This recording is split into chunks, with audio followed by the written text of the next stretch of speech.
बस हसन भाई। आज वो आपको देखते उनको खुशी होती? शायद वो खुश हो रहे होंगे, क्योंकि वो जो चाहते थे, हम पता नहीं मुझे क्या चाहते थे, क्या बनाना चाहते थे। या महाराज हसन भाई, मैं बुढ़ा भी हो जाऊंगा ना, मेरे बच्चे जवान भी हो जाएंगे, तो मुझे एक हर पल ऐसा ही महसूस होगा कि बाप बड़ा सहारा था सब लोगों को, जो है ना।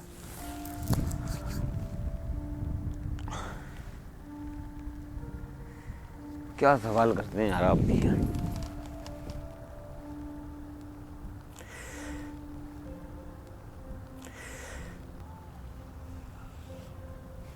हम लोग जब YouTube पे हंसाते हैं ना लोगों को,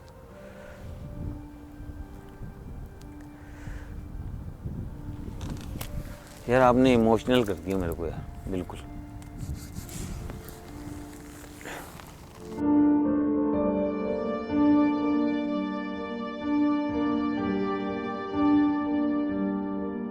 कई साल गुजर गए, लेकिन अगर आज भी आसिम सन्नाटा की कोई वीडियो के नीचे कमेंट पढ़ें या पीफर पकाओ की वीडियो के नीचे कमेंट पढ़ें, तो उस पर लिखा होता है कि आसिम सन्नाटा वापस आ जाओ, या नादिर अली जो है आप आसिम सन्नाटा के साथ, मतलब इस तरह के कमेंट्स आपके आ रहे होते हैं। हसन भाई, बात दरअसल ये है कि जब आप काम करते हैं ना किसी के साथ, तो आप अपने आप को पूरी ज़िंदगी के लिए बांध नहीं देते, या पूरी ज़िंदगी एक ही डायरेक्टर के साथ काम नहीं करते, एक ही एक्टर के साथ काम नहीं करते हैं। आप और आगे निकलते हैं, दूसरे लोगों के साथ काम करते हैं, दूसरे चैनल पे काम करते हैं। तो मैंने भी इसी तरह पी4 पकाओ में काम किया, फिर मेरे तरक्की के चांस बने, मैं आगे निकल आया। तो काम अलग अलग करते रहना चाहिए हसन भाई, किसी एक खूंटे से बनना नहीं चाहिए इंसान को। वो फिर एक ही जगह जंग लगा देता है आपको, बैठे बैठे एक ही जगह पड़े रह जाते हैं आप। थोड़ा थोड़ा कहीं ना कहीं करते रहना चाहिए। इस तरह मैंने भी अपने आप में थोड़ी चेंजिंग लेके आया, थोड़ा अलग काम किया मैंने, और अपना चैनल भी बनाया। अपने चैनल पे भी काम करता हूँ मैं, और दूसरे चैनलों पे भी काम करता हूँ।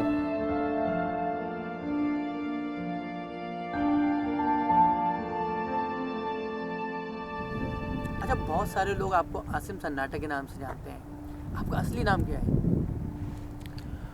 सन भाई, मेरा असली नाम मेरे वालिद ने रखा था, और मेरा असली नाम है सैयद आसिम रज़ा। अच्छा। हाँ, ये मेरा नाम है।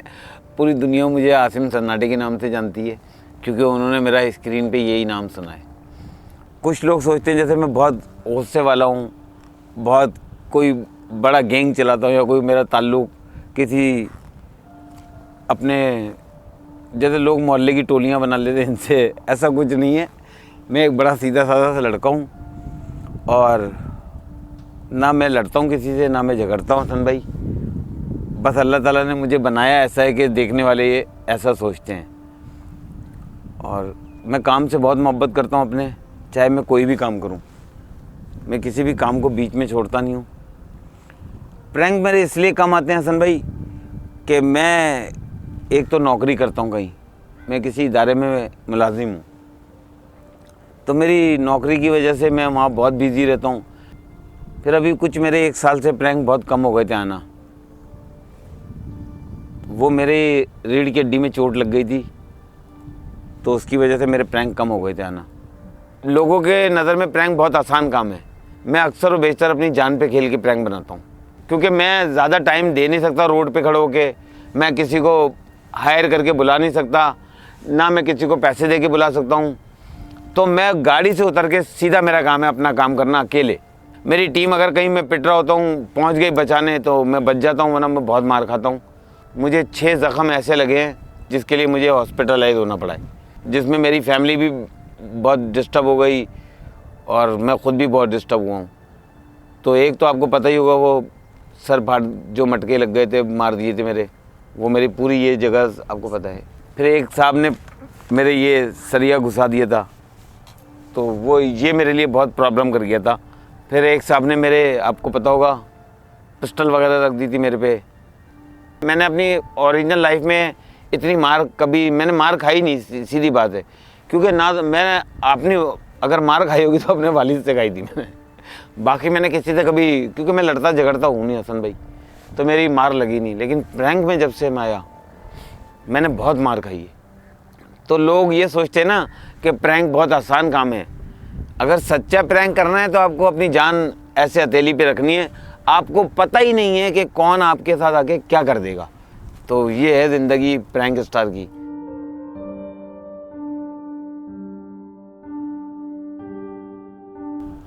मेरे दरअसल सबसे ज़्यादा जो सब्सक्राइबर या जो कह लें मेरे देखने वाले हैं वो हमारे पाकिस्तान और इंडिया से हैं। तो मुझे बड़ी खुशी होती है, वो लोग देखते हैं, मुझे पसंद करते हैं। और मैं वाकई में कोई अदाकार नहीं था, कॉमेडियन नहीं था, लेकिन मुझे लोगों ने बना दिया और लोगों ने पसंद किया। मुझे बड़ी मोहब्बत हुई, मुझे बड़ा अच्छा लगा। मैंने ये काम शुरू कर दिया। इस काम को करते मैं कभी नहीं सोचा था कि मैं पैसे के लिए कर रहा हूँ। इस काम को कर ज़रूर रहा था मैं, फिर बाद में टीम, कुछ ऐसे अखराजात इस काम में होते हैं, इतने खर्चे हो जाते हैं, इतने ज़्यादा पैसों की ज़रूरत होती है इसमें कि आदमी सोचता तो है कि नहीं लगते हैं पैसे, लेकिन बहुत लगते हैं इसके अंदर। तो अब इंशाल्लाह दोबारा से स्क्रीन पे आएँ, काम करेंगे और पब्लिक दोबारा देखेगी इंशाल्लाह ताला से, अल्लाह ने चाहा तो। मुझे पता है जिस काम में आप दिल लगा के मेहनत करेंगे वो अच्छा हो जाएगा। मैं भी यही सोच के करता हूँ यार, मैं 10 मिनट का दिल लगाता हूँ मैं, और जो है ना मेरा काम अच्छा हो जाता है। और मैं हसन भाई प्रैंक ज़्यादा से ज़्यादा 20 मिनट में प्रैंक शूट करता हूँ, इससे ज़्यादा टाइम में लगाता नहीं हूँ प्रैंक में। मैं ना तो मैं किसी को बुलाता हूँ, ना ही मैं किसी से बात करता हूँ। मुझे जो प्रैंक करना होता है, वरना एक प्रैंक के अंदर ना 2-2, 3-3 घंटे लगते हैं शूट होने में, लेकिन मैं 20 मिनट में एक प्रैंक शूट करता हूँ पूरा। मैं अपनी गाड़ी से उतर जाता हूँ जब, तो हसन भाई मैं ज़्यादा से ज़्यादा 15 से 20 मिनट लगाऊंगा और इतना काम करके गाड़ी में बैठ जाऊंगा वापस। तो आज से 1 साल पहले तो बहुत अच्छा, मैं जब काम कर रहा था तो बड़े अच्छे रिजल्ट थे। अब 1 साल बाद मैंने काम किया, गैप आया बीच में, मेरी हड्डी की वजह से मेरी चोट लगी। आपको पता है कितनी ख़तरनाक चोट लग गई थी ये। ऑपरेशन की वजह से मैं लेट हो गया, सारा प्रैंक मेरे बंद हो गए आना। लोगों ने बड़ी मेरे को कमेंट्स में लिख लिख के भेजा, आसिम भाई आपकी बहुत लेट वीडियो आती हैं।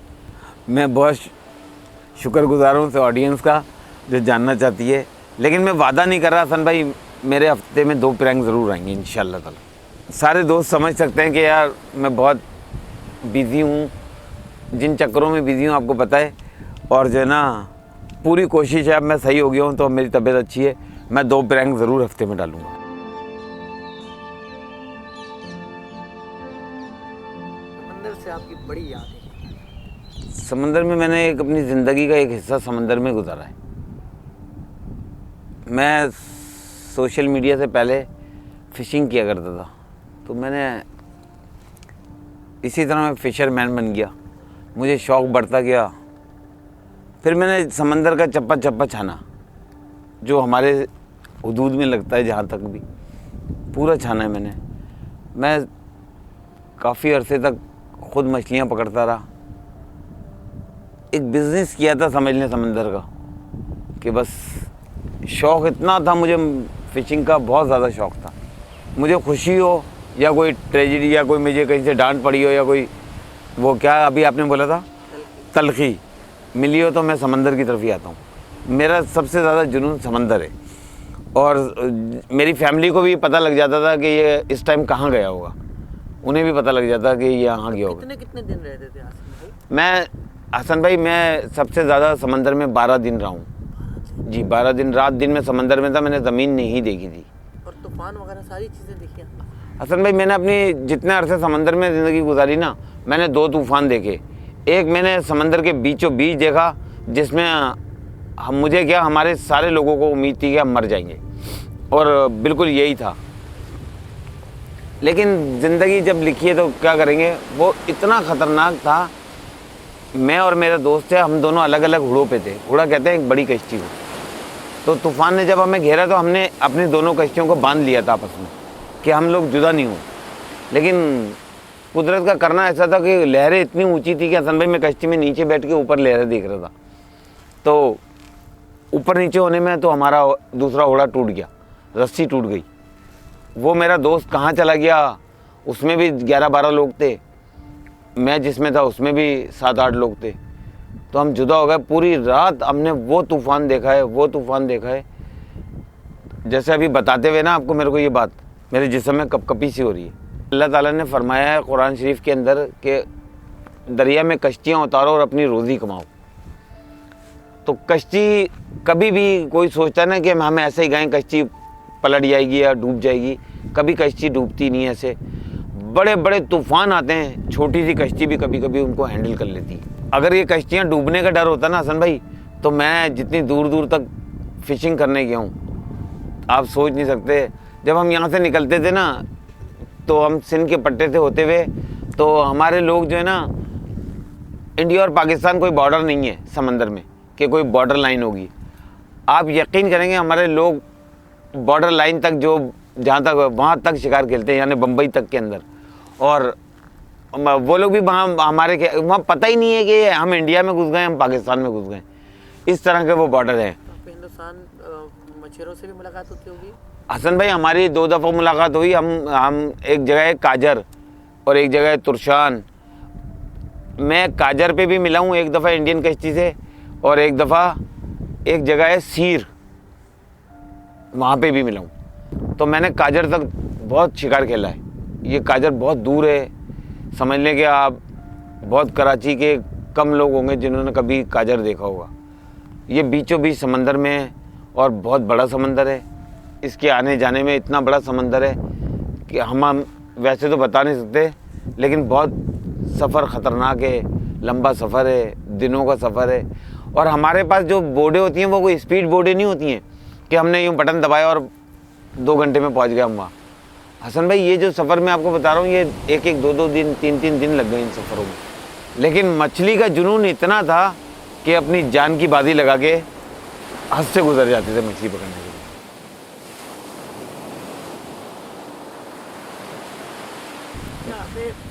जब हम पिछले इंटरव्यू कर रहे थे तो आपने बताया था कि आपका अपना घर भी है, आप किराए के घर में रहते हैं। मैं अभी भी किराए के घर में रहता हूँ और बहुत अच्छा घर है किराए का। छोटी सी सोसाइटी है, उसमें रहता हूँ मैं भी। और जो है ना, घर मेरा अपना नहीं है। मैंने कोशिश की थी, मैं एक नौकरी पेशा आदमी था, तो मैंने कोशिश की कि अपने बच्चों को पढ़ा लूँ, अच्छी तालीम दिला लूँ उन्हें। मैं खुद तो इतना पढ़ नहीं पाया था, तो मेरी ख्वाहिश थी कि बच्चे पढ़े मेरे। तो मैंने जो घर में पैसा लगाना है या घर ख़रीदने के लिए जमा करना था, वो एक अकेला आदमी जो घर चलाता है वो उसने उस पर लगा दिया। मुझे भी कभी कभी किराए से बड़ी उलझनें होती हैं, बहुत डिस्टर्ब हो जाता हूँ मैं। बाकी बच्चे बड़े हो रहे हैं, इंशाल्लाह ताला ये लोग घर बना देंगे। अच्छा, में कभी ऐसा होता है, अफसोस होता है कि यार मैं पढ़ नहीं पाया? मेरे वालिदैन ने तो बहुत चाहता मैं पढ़ूँ, लेकिन शायद कुदरती मेरे अंदर पढ़ाई की रुझान नहीं था। मैं गवर्नमेंट के प्राइमरी स्कूल में मेरे दाखिल कराया गया था, पढ़ता था। वहाँ मास्टर मारते बहुत थे उस टाइम पे। जैसे ना बच्चे को सुधारने के लिए मास्टर समझते थे मार ज़रूरी है। अब एक बच्चा घर से भी पिट के जाए और स्कूल जाओ तो सर भी बहुत मारते थे, क्योंकि मैं काम नहीं करता था, मुझे काम करना आता ही नहीं था।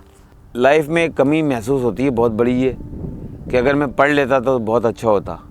पढ़ाई तो मैंने की ही नहीं थी, लेकिन जब तक मेरे वालिद ज़िंदा थे ना, वो एक बहुत बड़ा सहारा थे, बहुत बड़ा एक हमारा असासा थे।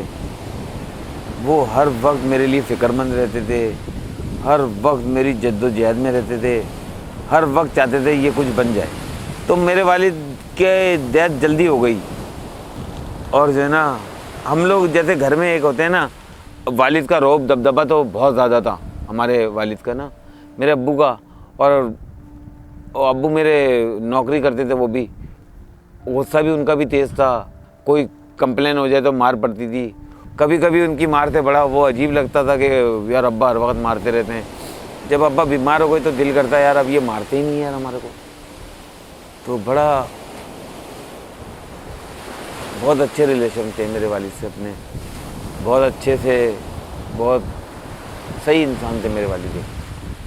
और अपनी औलाद के लिए जुस्तजू करने वाले, मेहनत करने वाले, और मेहनत करके उन्होंने हमें खिलाया। और हम 7 बहन भाइयों को माशाल्लाह से बड़ा किया, काबिल बनाया।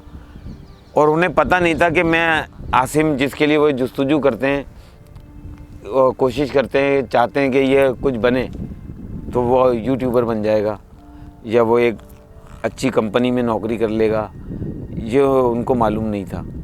ये शायद आज मैं जिस मुकाम पे बैठा हूँ, जहाँ पे आप आज मेरे से इंटरव्यू कर रहे हैं और मेरा एक दुनिया में नाम है आसिम सन्नाटा, शायद ये उन्हीं की दुआओं से, उन्हीं की जद्दोजहद से तो मैं आज यहाँ बैठा हूँ।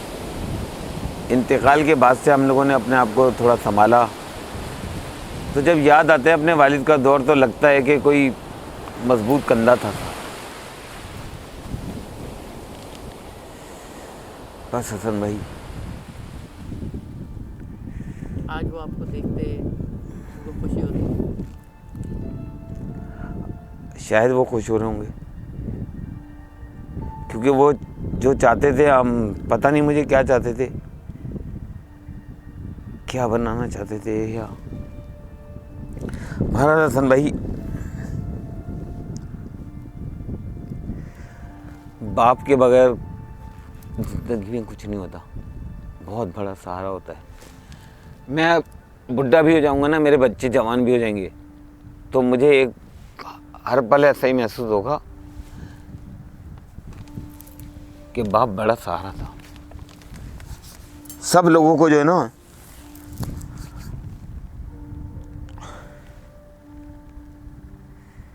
क्या सवाल करते हैं यार आप भी यार।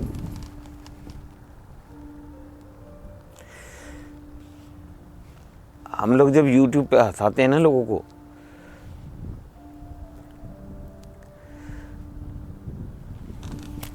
यार आपने इमोशनल कर दिया मेरे को यार, बिल्कुल। इससे पता लग रहा है आसिम भाई आप अपने वालिद से कितने करीब थे और आज भी वो आपके पास यहाँ पे साथ हैं। खुश हो रहे होंगे अभी देख के? शायद उन्हीं की दुआओं से, उन्हीं की, वो टेंशन में रहते थे हर वक्त कि यार ये कुछ बने, पढ़ता नहीं है। साहब माशाल्लाह सब प्यार करने वाले हैं यार, पूरी दुनिया आपको चाहती है, बहुत खुश होंगे वो, और अभी देख रहे होंगे आपको। बहरहाल हसन भाई, मैं सब लोगों से यही कहूँगा, अपने माँ बाप का बहुत ध्यान रखें, बहुत मोहब्बत करें। ये चले जाते हैं ना, फिर किसी को मिल नहीं सकते। जब ये आपसे जुदा हो जाते हैं ना, फिर कभी मिल नहीं सकते। सब चीज़ें कायनात की हासिल कर लेंगे, माँ बाप हासिल नहीं कर सकते आप। ना कोई आप मसनूई माँ बना सकते हैं, ना मसनूई बाप बना सकते हैं। जो लोग अपने बाप को बोझ समझते हैं, वो सब उनका ख्याल रखें बस। बहुत कीमती असासा होता है बाप हर औलाद का। यार कैमरा बंद कर दो यार आसिम भाई।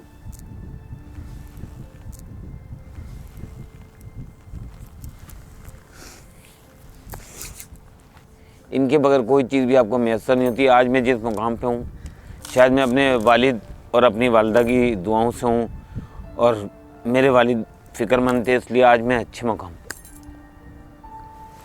बहुत अच्छा लगा। बेटा बंद कर दो कैमरा। बहुत मज़ा आता है उनके बारे में सोच के भी।